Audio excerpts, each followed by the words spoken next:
I'm Tony Wrighton. This is Zestology. I'm sitting in the park and I'm feeling particularly spaced out. And that is because I've just been at Yue Float. Yue Float, a facility that I have talked about in the podcast very recently. And it's a little bit like, there are various kind of inverted commas biohacking facilities in the States where you can go and kind of rejuvenate and optimise mind and body. There's nothing really quite like that in this country, in this town, London, until now. Yue Float has all sorts of cutting edge hacks and treatments to optimise your health. And the reason I'm feeling so spaced out and quite hot is I've just been in the infrared sauna, listening to podcasts, not mine, you'll be pleased to hear. And I've been doing ajna light treatments as well, and also float tanks. I'm a big fan of the float tank. An hour's sensory deprivation to restore mind and body. The ajna light, you'll hear about that as well, and the infrared sauna too. I just feel pretty chilled out. I mean, it's just so nice to actually go somewhere for the afternoon and relax, not do anything, and get away from technology. And even the infrared sauna, I said I was listening to podcasts, it's too hot to take your phone in there, but they have got Bluetooth, so you can put a podcast on, get in, listen to the podcast, but you can't get distracted by screens. Maybe that's why I feel so chilled out. Anyway, Tim from Yue Float runs this extraordinary facility, so I thought we'd do a podcast on cutting edge hacks. And let's start with the float tank and how he got into it. Here he is, Tim from Yue Float on Zestology.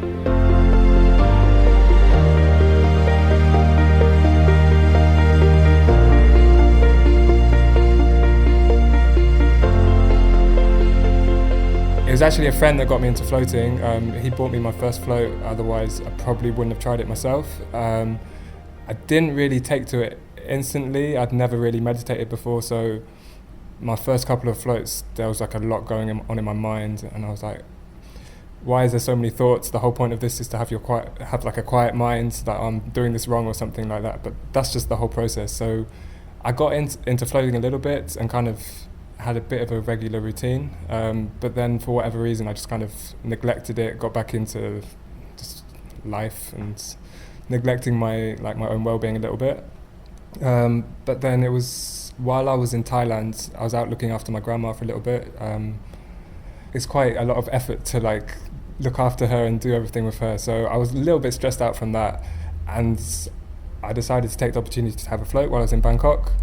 It was probably quite a bit cheaper there than it is here. Surprisingly not, actually. No, because it was in central Bangkok, right. I think they priced it up for all the tourists. Okay. So it wasn't that much cheaper. I think other parts of Thailand, in Chiang Mai and places like that, it's a bit cheaper. I'm just thinking when I go to get a Thai massage in Thailand, and it's like that's £3 and it's the best massage you'll ever get. Yeah, that's true. Yeah. So that probably helped as well, the fact I was having a Thai massage every day, so my body was nice and relaxed. So when I had that float there, I was already loose already, so I could kind of go straight into it. It's very hard to put into words why it was a breakthrough float or whatever, but everything kind of came together after that. The things that were on my mind kind of pieced themselves together. And it was just... Did you hallucinate in any way? Not in that particular float, and I don't know, the word hallucinate is tricky as well, as in, because a lot of people hear that and they're like, this floating is it can be scary or trippy. It can be, but in a different way from perhaps doing psychedelics. Yeah. But the main thing after that float was the feeling afterwards when I came out, as in, it was the best that I'd ever felt. Just everything was brighter, wow. Everything smelled amazing. I just enjoyed chatting with everyone and things. Life was beautiful, and that was the main thing that reminded me. It's just put things in perspective and kind of just reset. This is who you are without all the external pressures and everything on you. Wow, that's quite something from a float. Mm-hmm. And then you thought, tell you what, not only that, I'm going to start a business as well. Basically, so that's where it came from that float. Just it reminded me of the power of the float, and that I need to take advantage of that more myself. But that led me again in my next float to like, there's nowhere really to do it. Obviously there's a few centres in London, but it's not at the level it should be. And yeah, so that's where I like saw the opportunity and was like, all right, let's open a float centre. Yeah. So and what I thought when I came before was, I mean, I know you've got other stuff going on here apart from the floating, and it felt like a bit of a kind of biohackers lab here. I mean, I think I've done podcasts on Zestology before where I went to the Bulletproof Biohacking Lab in LA, and that is brilliant. I mean, it's just full of toys, and it's like that here as well. And I suppose that's because you're quite into this world anyway, that you've got some properly good bits of kit. You got the floating, and what's the ajna light that you've got? So the ajna light, because that I actually went when I did that. Sorry to interrupt. I went deeper. More kind of just like really trancey, chilled out, like almost like deeper than sleep than I did in the float. That's right. Felt amazing. And you just did 15 minutes, yeah? Did I? I think so. Blimey heck. I thought it was longer than that. That's the thing. Time works differently for the light. So my first experience on the ajna light was similar to yours because I'd floated before. I knew kind of what the float is capable of, what states you can achieve. Yeah. I think I did a 15 or 20 minute session on the ajna light and felt I'd gone so deep in like split seconds. So it's kind of you basically just lie underneath it and it shines different patterns of lights into your eyes. That's right. And it's beautiful kind of patterns you see through your closed eyelids. And the idea is that it takes you into different brainwave states. That's right. So it's just like white LED lights, and they flash in different combinations. The different flickers kind of trigger different brainwaves. So at its most basic level, you can just kind of use it as like a really relaxing, maybe slightly trippy experience. But if you kind of, the way I see it is kind of like training for your mind. So like you go to the gym, and I think generally more people are aware of this. It's like, the mind, you have to kind of exercise it. You can't just expect instant results. So you can kind of go on particular brainwaves to achieve different outcomes. And like with repeated use, the idea is that you can kind of take these states which you're able to achieve using the lights and just be able to trigger them naturally in your everyday life. Right. And okay, I mean that makes sense. That's the principle of hypnosis. And you also use binaural beats as well, don't you? That's right. Which I mean you can quite easily download binaural beat apps, and they're potentially very effective. I've found them quite effective in the past, but I suppose if you're marrying that up with the ajna light, that's quite cool. Exactly. And wasn't the ajna light, was it developed by someone? Developed by Guy Harriman. He has a very interesting life. He worked in startups in Silicon Valley, worked with Steve Jobs before, and basically one day he moved to Thailand, started his healing center, because he was a yogi beforehand, and that's how we kind of got into this world. And then maybe I'm like butchering the story, but basically he had some vision, and from that dream or whatever, he created the light using his electrical engineering skills. I love that. That's like it's just kind of a bit of science and a bit of art coming together, isn't it? And are you only supposed to do 15 minutes, or can you do longer? So generally, we put people just to do a 15-minute session for the first one, just so it's not too much, and you can kind of see what it's capable of. Yeah. But then after that, you can kind of do as long as you want. Generally, people would do like 15 minutes in combination with a float, maybe before the float or after a float. But you could come and just do an hour straight, even on one particular brainwave. Yeah. Mentioning binaural beats, that's probably the best way to describe it. It's kind of like binaural beats, but in light form instead of audio form. Yeah. Is it expensive? I kind of want one. You don't have to tell me exactly how much. He doubled the price just after I bought it. Did he? Oh no! It's not too expensive for what it can do. Yeah. Like compared to the float tank, it's pretty reasonable. Yeah. No, it's very cool. And so, how did you find out about that? Because obviously, I just think it's a little bit more. What you've got here is it's a little bit. It's some wellness centres are a little bit 101, and this is proper. You go a bit more in depth here, don't you? Yeah. So initially, I just wanted it to be a float centre after having the idea from being in the float tank. But then I was worried that maybe it wasn't mainstream enough yet, and then if people weren't into floating or had no idea what it was, they would never come. So I wanted to have other things, so like entice people in. So maybe you can find the combination of things that work for you.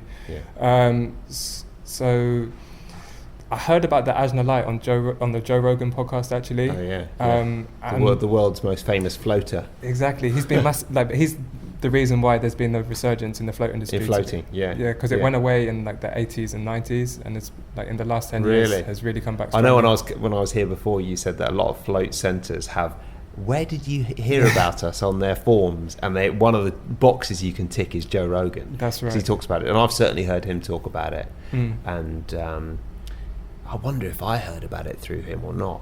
And it's funny, I feel with floating, like as I said when I came before on that ajna, I went so deep. With floating, I wonder if I could go deeper, but I think maybe I need to let go a little bit more, because there's something about, like, you know, it's a very immersive experience, isn't it? Literally. Yeah. But it is quite, I think it's hard to let go sometimes, perhaps for me, and that's perhaps why I haven't gone as deep as I How many floats have you done now, Tony? Probably, 6 or 7. Okay. Not very many. And you've just done 60 minutes each time? 60 minutes, yeah. I'd say one of the big things is if you're trying out like slightly longer floats. Yeah. For me, doing like the difference between like 60 minutes and 90 minutes is massive. Really? If I do 60 minutes now, often like the lights will be coming back, and I'll just be a little bit disappointed. It's like, oh, it's over. Whereas 90 minutes, that extra half an hour, like it's the same length as like a REM sleep cycle, so I find it works nicely, and you can go a little bit deeper. What about, I know one of the things that you offer here is, obviously I've hooked you up with Luke Story, who's coming in tomorrow, and he's doing a float here, and one of the things I was talking to Luke about, and he's not actually coming in to do it, but you offer an all-night float, which is that the first, it's pretty much a world first, isn't it? I believe so. Definitely in the UK, I think we're the first people to do that. But yeah, so if you wanted to, you can come in 11 o'clock at night, and you've got the pods all night, so like 7 in the morning. No way. That is brilliant. Yeah, it's very, very interesting. I wouldn't say... So have you done it? I've done it myself. Yeah. I didn't stay in the full 8 hours. It's definitely something to build up to. It's not like, oh, I want to float, let's do 8 hours. It's definitely something to work up to. It's pretty cool though. Yeah, the main thing for me when I was doing it was I kept coming round, like kind of stirring and just being really confused as I wasn't in my bed, and I think I had this kind of block that I wasn't getting enough quality sleep because I wasn't in my bed and I was sleeping in my bed. So I think that was at the back of my mind for a lot of the first time I did it. Yeah. If you struggle to do it, and you own the place, but it's fun, isn't it, as well? I bet you get a few people who just think, oh, this is just a bit of a challenge. Yeah, definitely. It's an experience, and you probably have to work a bit at it while you're in there, but it'll be very, very rewarding when you come out. Now, just about floating, it was quite interesting because when I did it here before, as I said, I didn't feel like I went as deep as with the ajna light, but you said to me, oh, you're wearing an Oura ring, why don't you put it into moment mode? Yes. And then this is like a meditation mode on the Oura ring, which is a tracking device that you wear. It can measure your heart rate variability and everything else. And if you set it to a particular type of meditation, then it can kind of track your heart rate and heart rate variability during the day, which is what I did. And it was quite interesting because after about 40 minutes, my heart rate just plummeted and my heart rate variability rocketed. So that was obviously when I started to let go and really get into it, which is quite interesting. Yeah, so you say about after 40 minutes. It was about 40 minutes. Yeah, that's why I'm a big advocate for 90-minute floats. Then you've got that, because it often takes, especially after the first float, after a while of doing it, takes a while to get back into it. But yeah, then it just shows, your cortisol levels are dropping. Oh, lovely. Do you notice that your heart rate changes in the night, in a sleep after a float as well? Yeah, definitely. For the sauna as well, like after using both of them, I'd say you have the effects that you experienced, which you checked on your Oura ring while you were using it, but then those the reduction in the resting heart rate, the increase in heart rate variability, that's reflected in the night sleep as well. Is it? Mm-hmm. Brilliant. So you mentioned the sauna as well. You've got an infrared sauna here. Yes. What was the thinking behind putting that in? And again, it was more just that to have an alternative treatment, that kind of something which people are familiar with. So even if people haven't heard of infrared saunas, most likely they've heard of or used a regular sauna before. Yeah. I wasn't a big fan of saunas before first using infrared sauna. I'm not the best with heat, and in the sauna I could maybe do like 6 or 7 minutes, and then my lungs would just be screaming like, "Why are you doing this to me? It's like too much of a dry heat." Yeah. Then my friend told me to like try an infrared sauna, and I just felt completely different to how I would coming out of a regular sauna. I felt really energized. Super clear, whereas like coming from a normal sauna, I would probably have a nap afterwards. Right. And just feel like you're just sweating so lethargic. much. Yeah. So the idea behind an infrared sauna is it's kind of heating you from the inside out, isn't it? That's right. So the air and it's a lot less hot. Yeah. So we have clear light saunas. They're full spectrum, so they do near, mid, and far infrareds. It's at much lower temperatures. It's only around 70 degrees, but you still sweat like crazy. Yeah. Just interrupting this podcast for one moment to remind you that it is brought to you by Ketoko MCT oil. Pretty much the purest MCT oil on the market.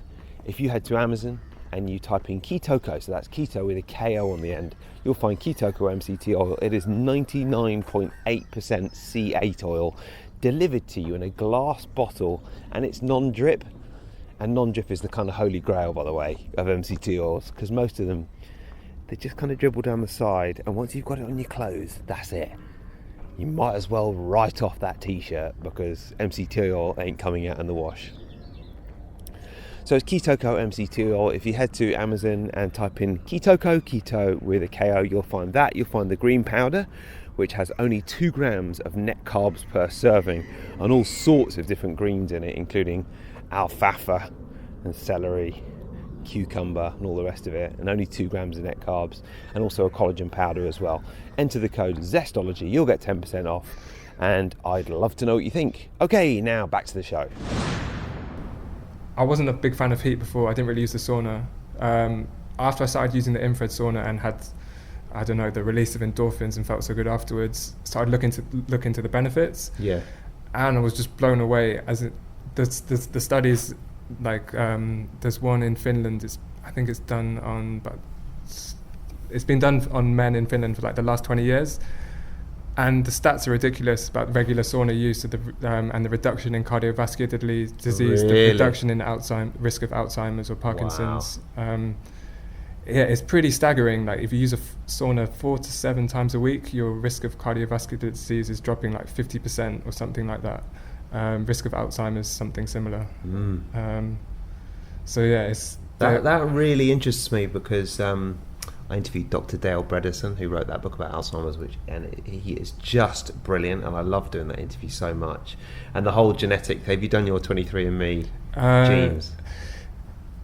No, I haven't done that one. Yeah, we've done something similar. I did an ancestry one for my ethnicity. Yeah. But basically, I got into a long dispute with my mum, and she's like, "Don't do the genetic one." And so I said, "Oh, I'll see what happens," and I decided not to do it in the end. I bought it, but I never ended up doing because my mum got scared. Oh, really? Yeah, that's quite interesting, isn't it? Because she didn't want to know. Yeah. I think it was partly selfish for herself as well, and in case anything showed up on mine that she could like look for her. So I just left it. Have you done yours? I have, and I can well imagine actually that, because because the genes that you've got, she's got a lot of them, or pretty much all of them. I found it really interesting. Yeah, and in terms of the Alzheimer's, there's the what they call the Alzheimer's gene, which is ApoE3 and ApoE4, and people who have one ApoE4 gene are 10% more disposed to get Alzheimer's, and people who have 2 are up to 50% more disposed, and I have 1. And what I really enjoyed talking to Dale Bredesen about is he says, look, actually, when you follow the 26 different things that I kind of lay out in my plan, you can not only kind of reduce that risk, you can make it less likely that you get it than someone who doesn't have any of those genes. So, and I'm absolutely sure that one of the things he mentions is sauna as well, though I can't remember all 26 now. But anyway, it's actually a really good interview, that, even though I say myself, it's a good interview, and the book is amazing. It was #1 on all of Amazon for 3 days. Oh, wow. Because it affects so many people, doesn't it, and neurological diseases in general.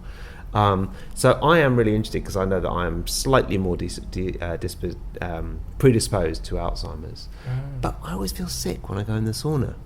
Really? Well, not when I go in, but like immediately afterwards. The next day I get very dehydrated and then maybe sometimes feel a bit sick. I wonder if that's like toxins. Potentially. Do you reckon it is? It could be. Do you replenish your electrolytes and everything like straight after the sauna? Try to, yeah.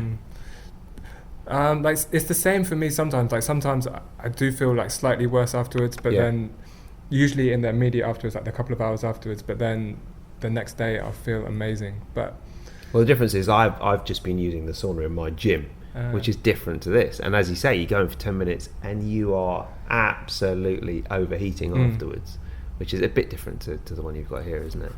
Yeah, it's hard to explain. It's just a different feeling. Like you still sweat like crazy. Like probably the first 10 to 15 minutes, especially the first time, you might not start sweating that much. Yeah, you might feel like, oh, this isn't too bad. But then the majority of people, so we offer 30-minute sessions here. The majority of people for like the last 5 minutes say that it's a struggle. They have to keep opening the door, getting in and out. Like really, the clock feels like it's not moving. Right. But the beauty of these saunas is you can like listen to a podcast. So I've actually been listening to your podcast while I've been in the sauna. So it's I did a sauna pretty much every day for August. Yeah, I remember you saying that. It's like a sauna challenge. Yeah, a little challenge just to see, because I was tracking my heart rate on the Aura Ring. So I just wanted to see what regular sauna use would do for that. And what did it do? So yeah, my heart rate variability increased dramatically. Did it? Like it kept increasing like throughout the month, and yeah, I wasn't necessarily doing right, because that ties in with all that Finnish research. That is absolutely brilliant. My resting heart rate dropped a bit as well. Yeah. And so basically, for like this like the last 10 days, I haven't been using the sauna as much. Yeah. And I've noticed a bit of decline. So. No way. Yeah. Yeah, because they do say that heart rate variability is like the best indicator of future heart health, don't they? That is nuts. Yeah, it was pretty staggering actually. I kept getting like PB after PB on it. PB after PB. Terrific. I mean, look, you know, if you can't have a few perks of the job, if you've got your own place, you're allowed to use the sauna whenever you like. That's it. And were you going in for half an hour as well? Yeah, I was doing half an hour. People often ask, "Oh, does it get like easier, like with regular use? Do you do longer sessions?" For me, like it's still pretty tough for like the 30 minutes. Occasionally, I'll go in there and it'll be fine. I just won't feel too bad. But then often, I'll do 30 minutes because it's still pretty tough for the last few. You take a cold shower afterwards, or cold shower afterwards. Terrific. Yeah. Yeah, that is, and that whole conversation has inspired me to go back and look over Dale Bredeson's like 26 points and see if that is one of them. I mean, just in general, it's not just Alzheimer's either. It's like making your brain and your body work a little bit better. I mean, you and I are both going to the Health Optimisation Summit this weekend, aren't we? And that's like, this will go out after that. But in terms of optimising your health, it's not always about being sick, is it? But it's about genuinely feeling really great afterwards. And certainly I did when I came and used the light and the float. And I suppose you probably do get some people here who are sick as well, do you? Yeah, definitely. People do use the treatments for specific outcomes. The sauna is really good in terms of conditions such as Lyme disease or like toxic molds, just because it's so good at detoxifying, flushing everything out of your system. You get a lot of you get quite a few sportsmen in here as well. I know you don't have to mention any names, but I know you do, and that's awesome. Yeah, so that's one of the other really cool things about doing this, is that it kind of ties together all my interests. So we have kind of the weirder, like more woo-woo stuff, then like neuroscientists coming in from the more like scientific point of view, and then like a lot of athletes, because the treatments are perfect for their recovery. So We have rugby players that come down. Generally, they just knock out as soon as they get in the float tank because there's so much like force going through their neck, especially the forwards, just from their training. So Yeah.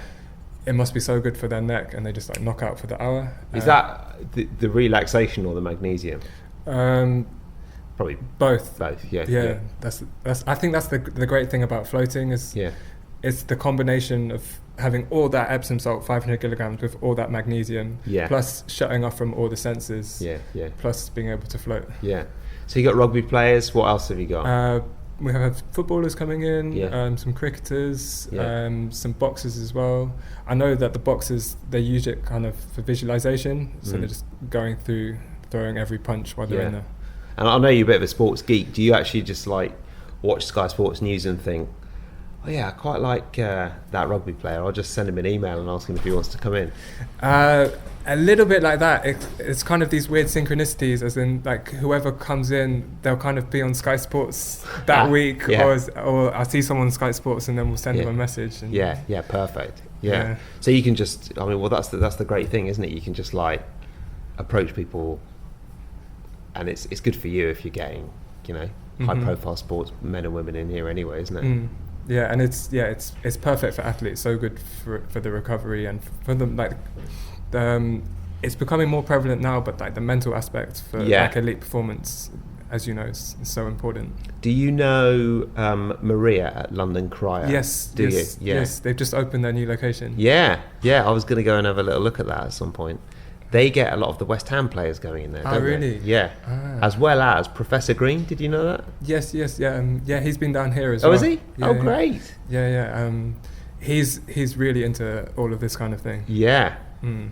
Because I think he goes pretty much every day for a cryotherapy session. And I mean, great if it works.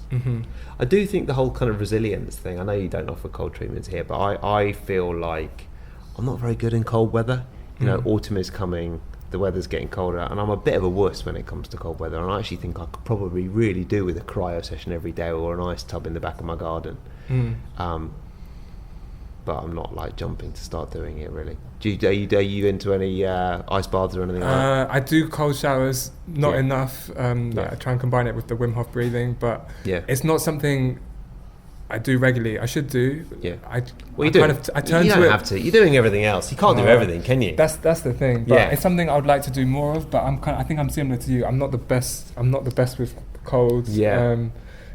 And the same, like a lot of like some of the athletes that come in here, they might use cryotherapy as part of their training. Like with their football team. Yeah. But they're not really fans of cold. A lot of them are African, so they're not fans of doing it. So I'm like, come here, we've got the saunas. You can get like the heat shock instead. It's doing a similar thing.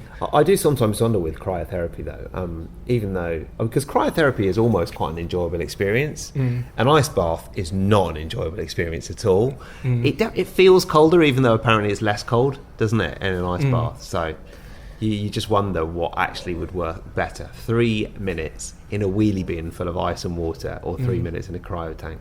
I think it's personal preference. Like speaking again and going back to the athletes, some of them like swear by cryo. I know some of them will go every weekend and get that done, whereas others, it's not for them. They'll do their like own ice bath at home, and like custom DIY jobby. Yeah. You okay? Yeah. Oh, don't worry. And then the one other thing you've got here is those massage chairs. And I remember you showed me and you was like, mate, if you've done a massage chair at the airport, it's nothing like that. Pretty much, yeah. So I wanted to have something which you could do before the float, just to help get your body relaxed. As I was saying before, when I was in Thailand, because it's so cheap, I was having Thai massage every day. And I think that was what made such a difference for that float. So I went for these chairs. I came across these chairs which are next level. So it's kind of like having 4 people working you at the same time. They are. I mean, it's astonishing. So I don't fully understand it, but the maths that must be behind programming all the movements and everything is pretty crazy. It's a mix of massage and pressure as well, isn't it? Like like those compression, like the trousers, Normatec. So the airbags on it, they can go quite strong. Obviously everything's fully adjustable. We can adjust the intensity, adjust the different body parts.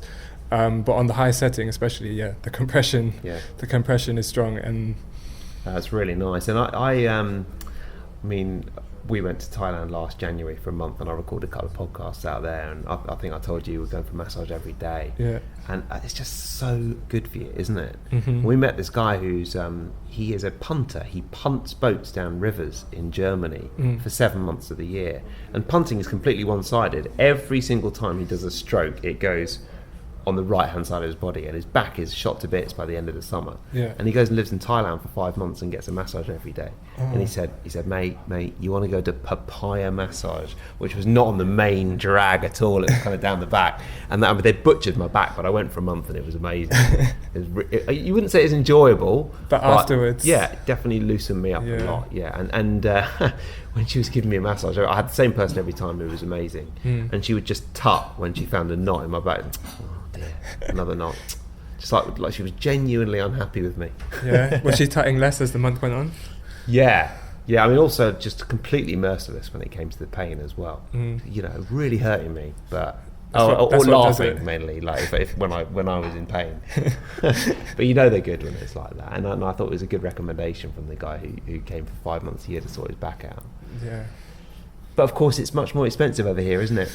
Yes. So that's kind of why I went for these chairs. Yeah. Just it's an affordable option, but can produce similar results. Yeah. And again, it's not trying to replace like the human touch with oils and everything, but sometimes it's quite nice just to like not have to deal with a human, and like not have to talk to anyone, like not try and make small talk, and just like completely relax, because it's just a chair. Yeah.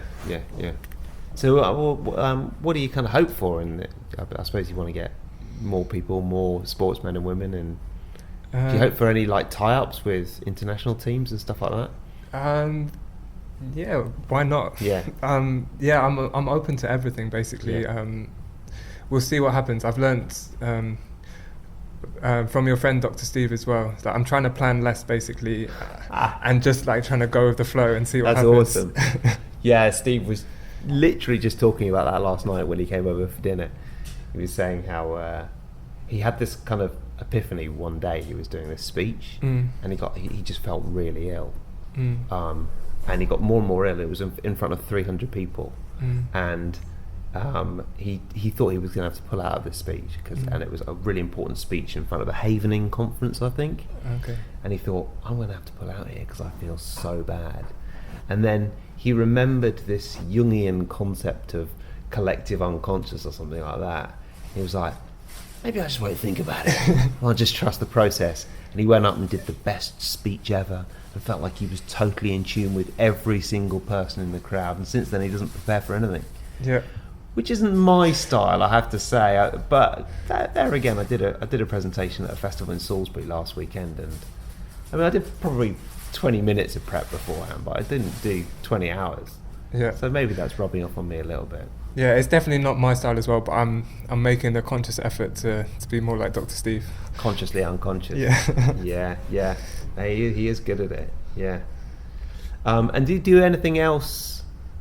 What else do you do? Because obviously that's the stuff you've got here, and I know you wear the Oura ring and you're doing the cold showers and the Wim Hof breathing. Is there anything else in particular that makes a big difference to your life? Are you into any supplements or anything like that? So I take the main supplements I take nootropics. There's this brand, Motion Nutrition, really, really lovely people, London based, and they launched Power Up and Unplug, these kind of nootropics, just as we opened Yue Float. They're based like 2 minutes away, so it was another like little synchronicity. Right, pretty much the day we opened, Joe came in and said, "Oh, do you want to try these?" I'm not selling, but I've just got them in my pocket. They work really effectively for me. Like Unplug makes a massive difference to my sleep. So what's in it?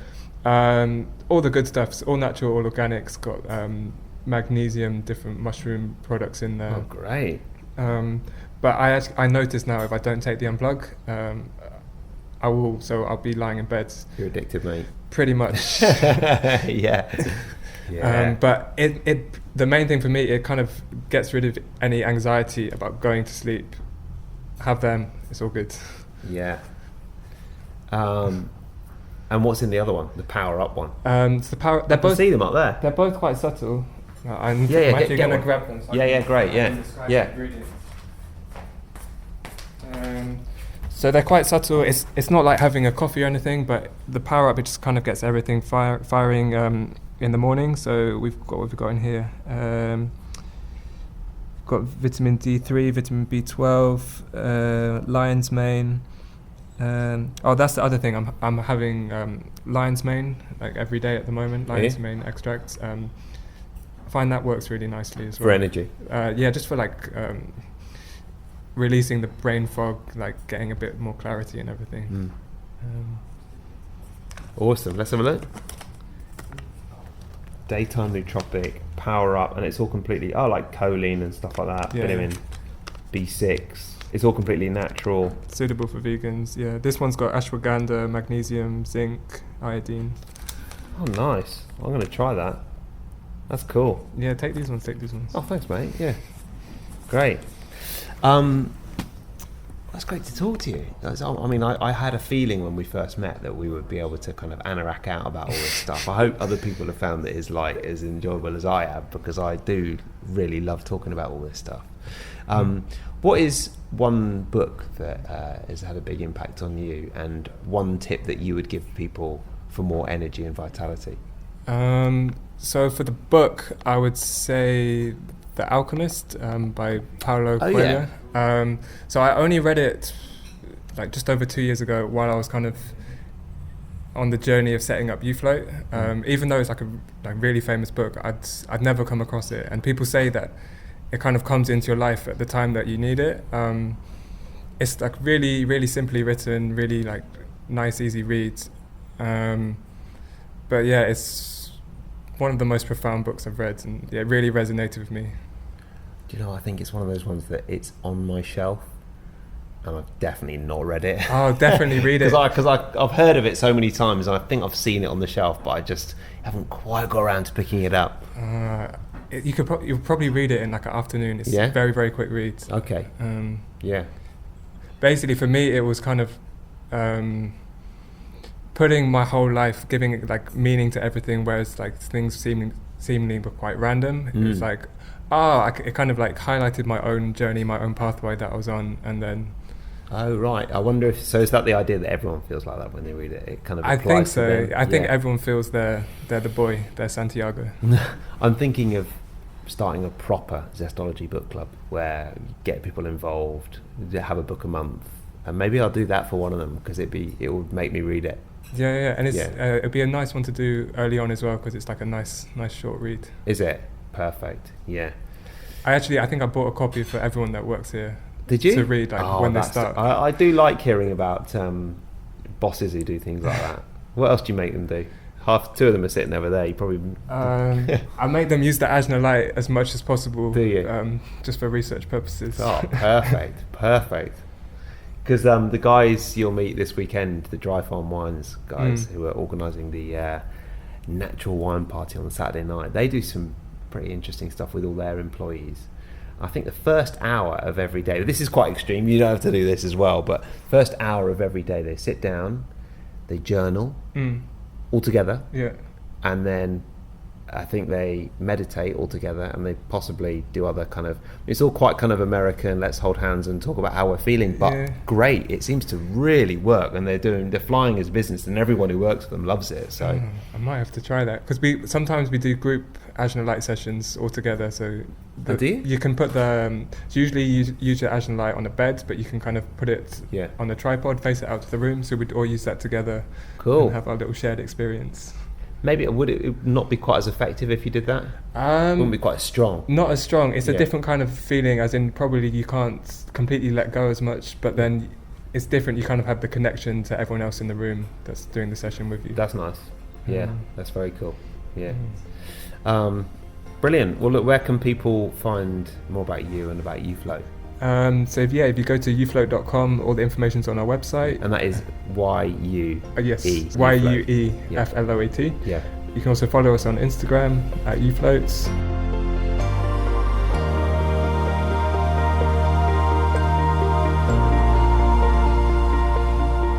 Yes, they're on Instagram, they are online, and I definitely recommend going down to see Tim Allen and the rest of his team at Yue Float. I mean, as you've heard, he's the real deal. He knows what he's talking about. I think it's really nice when you meet people and they walk the walk, and yeah, he's just so into this stuff. It's obvious that floating has made such a profound difference to his life that's why he started the facility. And really enjoyed that chat. And well, I'm back here in the park now. It's after the interview and I'm feeling totally chilled out.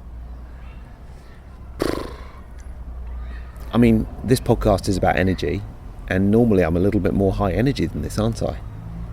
But you know, every once in a while it's nice to decompress and power down, and that's what I'm doing quite now. So I'm going to say farewell. Thank you for listening to Zestology.